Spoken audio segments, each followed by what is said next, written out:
Game 12 today. Would we see a decisive game and the end of the match, or would it be another draw and heading into the tie-break? This is Daniel King reporting on the World Championship. Today Anand had the white pieces and he opened with e4, and the players repeated the opening variation of a couple of games ago, the so-called Rossolimo variation. Anand took on c6, and if you recall, he played b3 in the previous game, and then Gelfand played this strong innovation e5. Today Anand played instead d3, okay, very solid indeed. Then came knight g6, knight e7, ready to go to g6. This is a good reaction. And only now b3 from Anand. So he's preparing perhaps to bring the bishop out here, and also trying to control this c-pawn as well.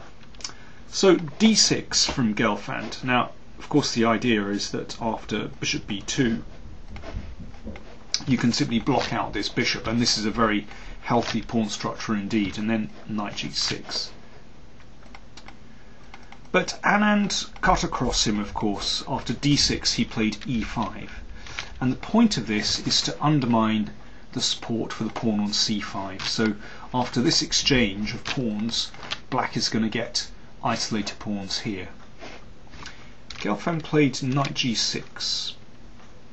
Now Anand played an extraordinary move, which Gelfand praised after the game. Actually, he said this was a brilliant idea. And it is a very clever idea indeed.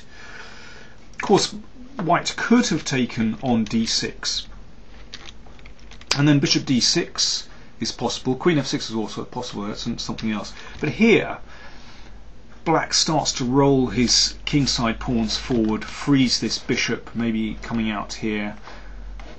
You castle, and don't forget the f pawn, and this is potentially quite dangerous. But Anand played h4, and then it's an incredible move. And okay, white wants to push with h5, so this kind of provokes a reaction. Knight takes. And now knight d2 from Anand. So white is a whole pawn down, but he has excellent positional compensation. The point is that black's bishops are really blocked in by the pawns, and these pawns here are potentially quite weak, particularly of course the c-pawn. And Gelfand actually thought for a very long time here and actually sacrificed the pawn back with c4. But let's have a look and see what happens if he perhaps tries to keep the pawn.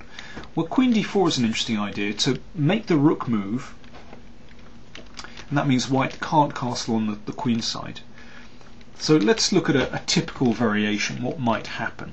Okay, so white pushes the h-pawn as far as he can, then drives the queen back, and now he begins to activate and to attack the pawn on c5. So this is kind of typical.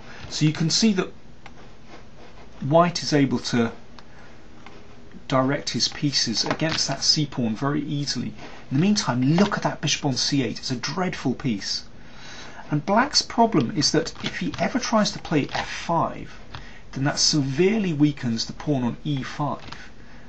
Means black's king would be very weak indeed. So black has problems here with the bishops, and white has wonderful compensation for the pawn. Very interesting long-term sacrifice from Anand, and this game promised a great deal. But okay, instead of clinging on to the pawn, Gelfand played very pragmatically, very interesting move, c4, okay, giving up the pawn, and that opens up the position for the bishops. He played bishop a6, and now it doesn't just open up the line for this bishop, but also this one as well. So queen f3 from Anand still looked very interesting for white. And now came queen d5, another excellent decision from Gelfand. And here, well, we thought if Anand wants to keep some tension here, he could try queen g3. After the game, Gelfand said, well, this is no problem at all. You can just exchange off the bad bishop, and black doesn't have any problems. And it's true, black has counterplay here, but this is a very double-edged position. So here might be a typical variation. Both queens are quite active. Both kings are somewhat insecure in the middle of the board. The pawn structures are kind of a bit weird, and this is simply a very double-edged position. You know, anything could happen here.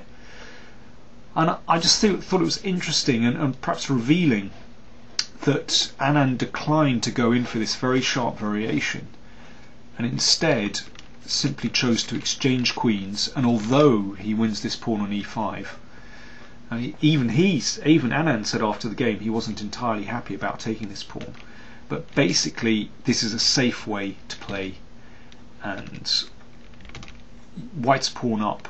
Black has the two bishops in an open position and the centre.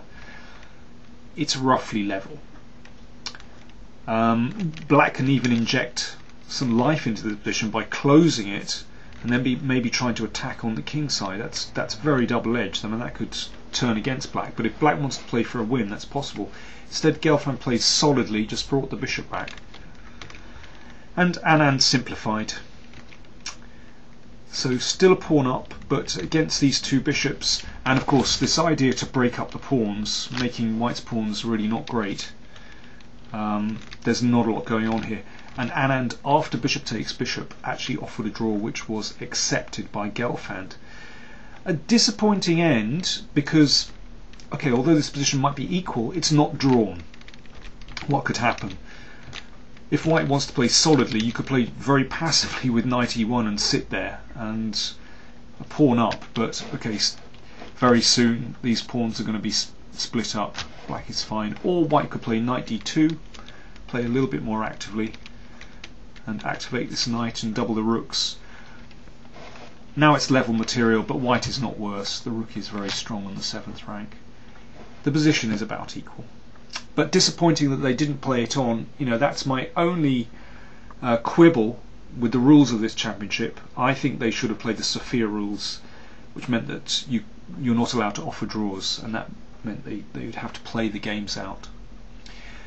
So there we go, a game that promised a great deal and had some very original play by both players, but it fizzled out rather quickly, and the score is now 6-all, and we head into the tie-break, which takes place on Wednesday, and they play 4 rapid play games where they have 25 minutes each on the clock.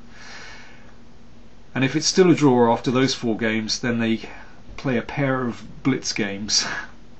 And then, possibly, if the series of 5 of those are still equal, an Armageddon game. I really hope not.